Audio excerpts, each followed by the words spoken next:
Subscribe to our YouTube channel and don't forget to press the bell icon to get all the latest updates. Supreme court में sedition की constitutional validity पर हो रही सुनवाई पर 3 सदस्यीय बेंच ने एक बड़ा और ऐतिहासिक फैसला दिया है।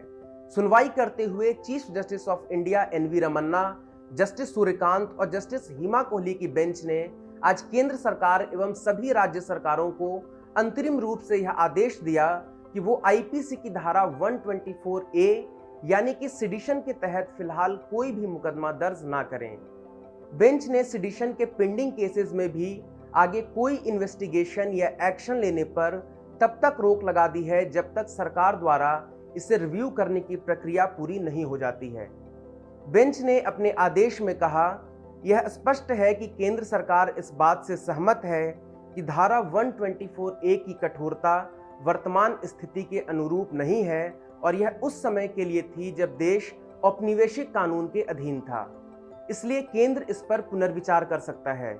इसलिए यह उचित होगा कि आगे की प्रक्रिया पूरी होने तक इस कानून का उपयोग ना किया जाए। हम आशा करते हैं और केंद्र और राज्य सरकारों से यह उम्मीद करते हैं कि इस पर पुनर्विचार किए जाने तक वे 124A के तहत किसी भी प्राथमिकी दर्ज करने, जांच जारी रखने या कठोर कदम उठाने से परहेज करेंगे। अब इस पर अगली सुनवाई जुलाई के तीसरे सप्ताह में होगी।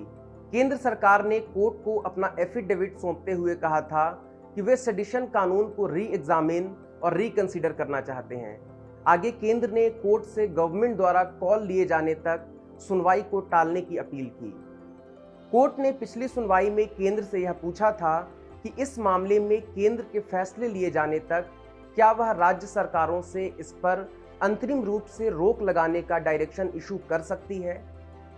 आज जब इस मामले में सुनवाई शुरू हुई तो solicitor general of India Tushar Mehta ने बेंच से कहा कि केंद्र सरकार राज्यों को विनोद दुआ मामले में पारित आदेश का ईमानदारी से पालन करने का निर्देश देगी। उन्होंने कहा कि उस डिसीजन के अनुसार 124A के तहत मामले तभी दर्ज किए जाएं जब संबंधित पुलिस अधीक्षक इसके लिए लिखित में कारण दें और जिसे अदालत में चुनौती के लिए पेश किया जा सके। पिटिशनर्स के तरफ से अपीयर हो रहे सीनियर काउंसिल कपिल सिब्बल ने इस पर अपना ऑब्जेक्शन जताते हुए कहा कि यह पूर्णतः अस्वीकार्य है। एक एसपी को यह जिम्मेदारी सौंपना बेकार है। अगर सेक्शन 124A असंवैधानिक है तो बात फिर वहीं खत्म हो जाती है।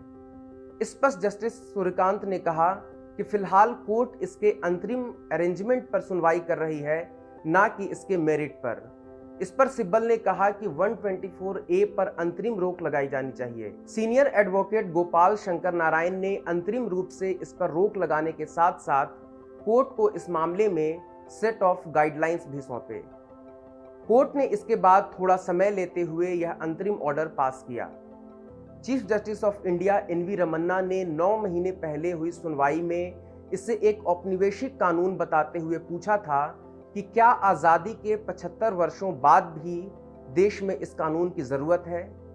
अब यह देखना बहुत ही महत्वपूर्ण होगा कि अब जब केंद्र ने खुद इसे औपनिवेशिक कानून माना है और इसे री एग्जामिन करने की बात कही है तो इसके प्रोविजंस में क्या बदलाव लेकर आती है। मोजो स्टोरी के लिए मैं ऋषिकेश, दिल्ली से। It's great to see you here. Thank you for watching our work. If you haven't subscribed yet, don't forget to click the bell icon and subscribe to Mojo Story and support independent, robust journalism.